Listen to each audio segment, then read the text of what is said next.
Professor واصل صاحب، حضرت غازی عباس کی شہادت بہت ہی دردناک واقعہ ہے اور اس کی جو جزیات اور تفصیلات، اہل بیت کرام نے کتنا حزن و اندوہ محسوس کیا۔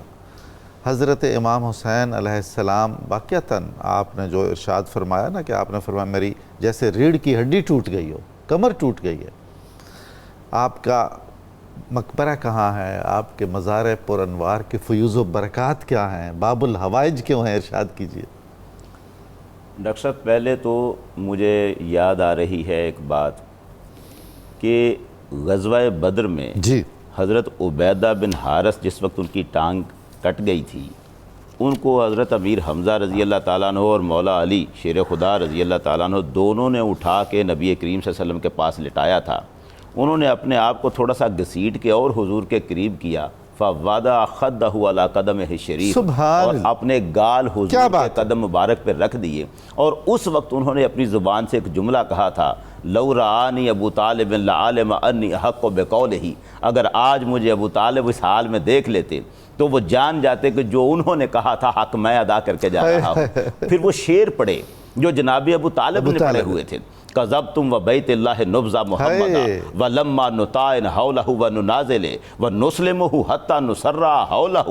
ونزحل عن ابنائنا والحلائل۔ وہ کہتے ہیں اے کافرو، تم جھوٹے ہو، اللہ کے گھر کی قسم تم جھوٹے ہو، تم جھوٹ کہتے ہو کہ ہم محمد کو تمہارے حوالے کر دیں گے۔ ابھی تک تو تم نے حضور کے گرد ہماری نیزہ بازیوں کے جوہر ہی نہیں دیکھے، ابھی تو ہم نے اپنی تلوار زنی دکھائی ہی نہیں ہے۔ جب تک ہمارے لاشیں کٹ کر حضور کے گرد گر نہیں جاتے تم محمد تک پہنچ نہیں سکتے، اور ہم تم سے لڑتے ہوئے، حضور کے دفاع میں لڑتے ہوئے بھول جائیں گے کہ ہمارے کوئی بیٹے بھی تھے یا بیوی،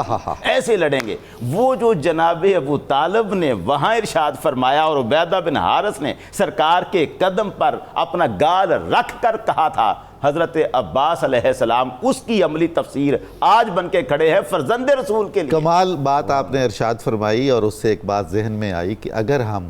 عہد رسالت صلی اللہ علیہ وآلہ وسلم اور عہد خلفائے راشدین کے علمداروں کی تفصیل جمع کریں تو آل ابو طالب کے لوگ زیادہ علمدار، آل ابو طالب کے لوگ زیادہ نظر آتے ہیں۔ یوں لگتا ہے کہ یہ خون ہی ایسا ہے جس میں وفا اور قربانی ہے۔ وہ حضرت عباس علیہ السلام اب دیکھ رہے ہیں، ان کے سامنے تو سرکار دو عالم تھے، اب یہاں فرزند رسول ہیں امام حسین علیہ السلام، اور ان کے لیے وہ سب کچھ قربان کرنے کو، کیا جملہ ہے، کیا جو آپ کی زبان پہ جنگ کے عالم میں میدان میں وہ شعر آپ کی زبان پر رہتا ہے، حضرت عباس علیہ السلام کی زبان اقدس پر کیا کہتے ہیں، یا نفس من بعد الحسین ہونی وبعدہ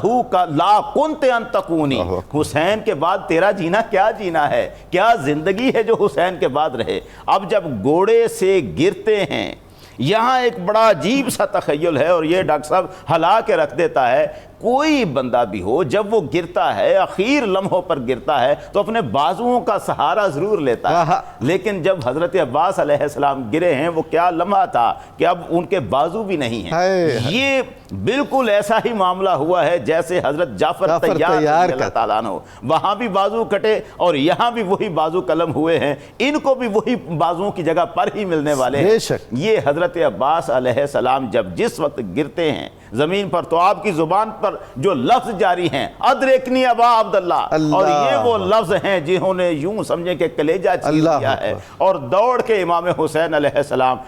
بڑا عجب منظر ہے کہ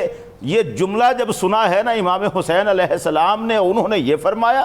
خیمے کے دروازے میں حضرت سکینہ کھڑی ہیں اور ان کی زبان پر وہ بیٹھ گئیں، اتنی غم سے بیٹھ گئیں، اور ان کی زبان پر لفظ یا ماہ من لی بعدک، آپ کے بعد اب میرا کون ہے، حالانکہ امام حسین موجود ہیں، لیکن مطلب یہ تھا اب پانی کے لیے کسے کہوں، اب کون ہے جس کو میں اپنی خواہش۔ حضرت عباس علیہ السلام نے اس قدر قرابت، اور پھر جو سیدہ زینب کی زبان اقدس پہ لفظ آئے ہیں، واخاہ وادداہ میرا بھائی اور پھر میرا سہارا، یہ جو حضرت سیدہ زینب سلام اللہ علیہا وہ بھی ان کو اپنا سہارا کہہ رہی ہیں، وہ باب الحوائج تھے تبھی تو نگاہیں ان کی طرف تھیں، پہلے بھی باب الحوائج تھے، میدان کربلا میں بھی باب الحوائج ہیں اور اس کے بعد بھی باب الحوائج ہیں۔ جو ان کا مزار ہے دوسرے شہداء سے الگ مقام پر، نہر فرات کے کنارے پر، اور ڈاکٹر صاحب کمال ہے آج بھی آپ کی قبر انور کے چاروں طرف پانی طواف کرتا ہے، کیونکہ وہ سقائے اہل بیت ہیں، پانی ہے جو ان کے قدموں کو تب بھی چومتا تھا اب بھی چومتا ہے، اور اب بھی لوگ وہاں ان کی قبر انور کی زیارت سے فیوزات حاصل کرتے ہیں، برکات حاصل کرتے ہیں، روحوں کی پیاس بجھانے کا کام اب ان کا مزار۔ سبحان اللہ، سبحان اللہ۔